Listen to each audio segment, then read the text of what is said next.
kidogo tu, alafu ndio tutamatishe twende nyumbani, kwa sababu nafikiri mmekaa sana, mnaweza mkusimama. Haleluya. Wewe wankuye wisoni ufise gusenga kwanje mugihe gikwiriye wampa ico nasavye.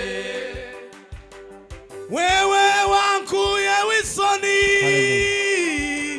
ufise gusenga kwanje mugihe gikwiriye wampa ico nasavye.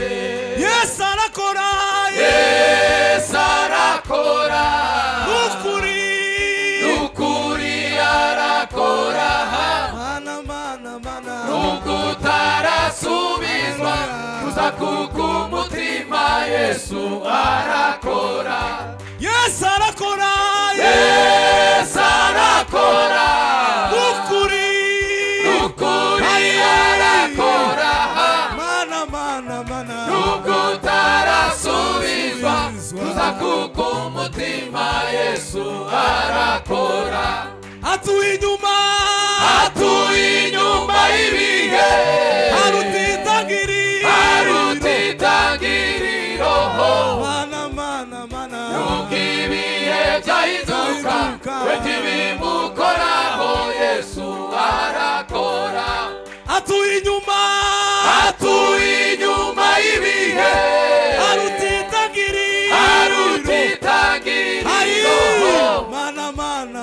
nukibihe byahinduka wekibimukoraho Yesu arakora. Atuinyuma ibihe arutitangiriro nukibihe byahinduka wekibimukoraho Yesu arakora. Yes arakora, yes arakora, nukuri arakora, nukutarasubizwa kuza kukumutima Yesu arakora. Yes arakora, yes arakora, nukuri arakora, nukutarasubizwa kuza kukumutima Yesu arakora. Atuinyuma ibihe arutitangiriro nukibihe byahinduka kumutima Yesu arakora. Inyoni zarororotse mu kirere, amafi yo mu nyanja yaragwiriye. Inyoni zarororotse mu kirere, amafi yo mu nyanja yaragwiriye. Wibaza ko mbikunda kurusha umuntu, bigatuma uza imbere ya nshuti zeye. Wibaza ko mbikunda kurusha umuntu, bigatuma uza imbere ya nshuti zeye. Wibaza ko mbikunda kurusha umuntu, bigatuma uza imbere ya nshuti zeye. Zaguhumugisha, haleluya, togerumugisha, haleluya, uindurumugisha, izabireba. Zaguhumugisha, togerumugisha, amin, uindurumugisha, izabireba. Zaguhumugisha, haleluya, togerumugisha, haleluya, uindurumugisha, izabireba. Haleluya.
atuye inyuma y'ibihe arutitangiriro nubwibihe byahinduka wewe bimukoraho Yesu arakora.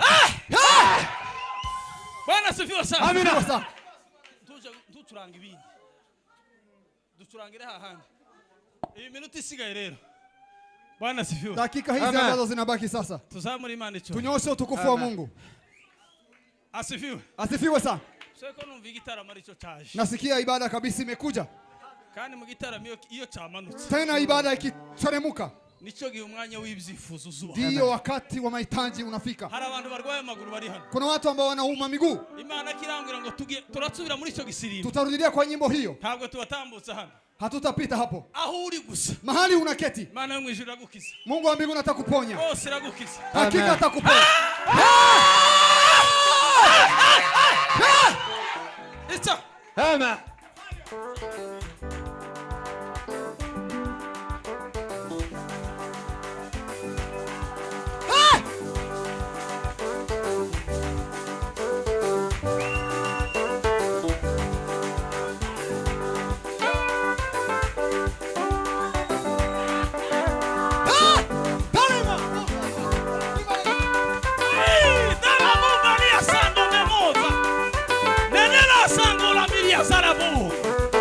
Hello, hello, hello.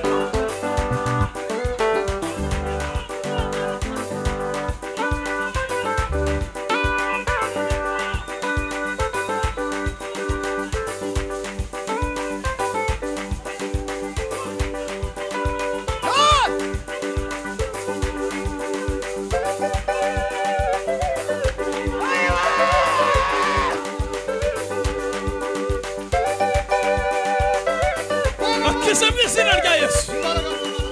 Mbega Imana nzobye.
Walioketi msimame tuombe. Jioni.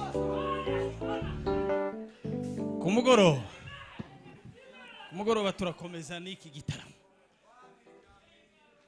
Bwana Yesu asifiwe sana. Umuyobozi wa gahunda be yumva.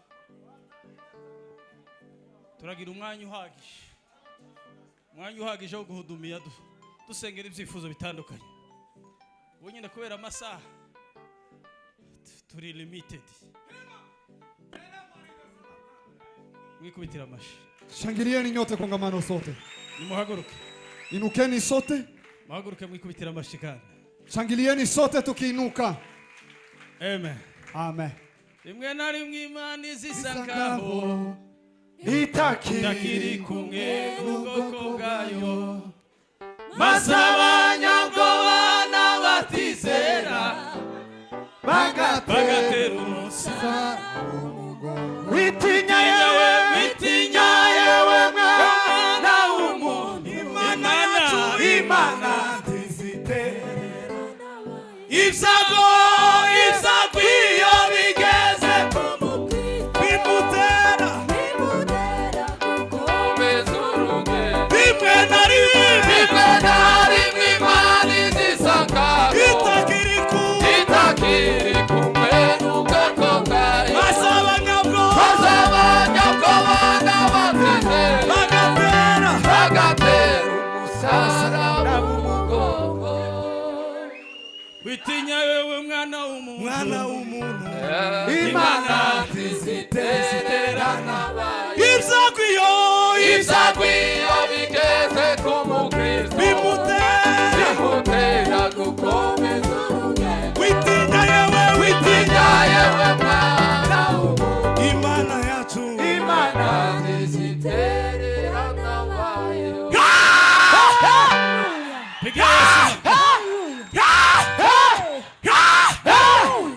Pigia Yesu makofi sana. Kama walivyosema, Saturday kuna harusi hiyo. Ninawaalika pia na mimi. Tuzahibemu. Kubera ko atanze umugati neza. Tuzotahiwe n'ubukwe. Mwami wase Yesu Urigabikingira ungosi imbere n'inyuma, singikangwa na Satani. Ungosi imbere n'inyuma, singikangwa na Satani. Mungu awabariki sana. Mnapoenda nyumbani, Mungu aendelee kuwabariki. Mahali popote mtaenda, Amen. kila kitu mtagusa kibarikiwe kwa jina la Yesu. Mungu awabariki mketipo. Mungu awabariki mkisimama. Mungu awabariki mkitembea kwa njia. Mungu akubariki kwa kazi ambayo unafanya. Mungu awabariki wale waliokuwa na safari. Amen. Mungu awabariki maharusi yote ambayo inaandaliwa. Amen. Mungu awabariki mikutano yote ya injili ambayo inaandaliwa. Amen. Mungu awabariki boma zetu. Amen. Mungu awabariki washirika wote. Amen. Neno la Mungu lifikie wale ambao hawajamwamini Mungu. Amen. Ili wapate kuokoka. Amen. Mungu awabariki kazi za mikono yenu. Amen. Mungu awabariki sadaka ambayo mlizotoa, na wale ambao waliotoa fungo la 10, Mungu awabariki. Wale waliotoa shukrani zao, na wale ambao wana roho lakini hawana namna ya kutoa, Mungu awabariki. Siku zijazo mupate kitu cha kubariki Mungu. Mwende na amani ya Yesu. Amen.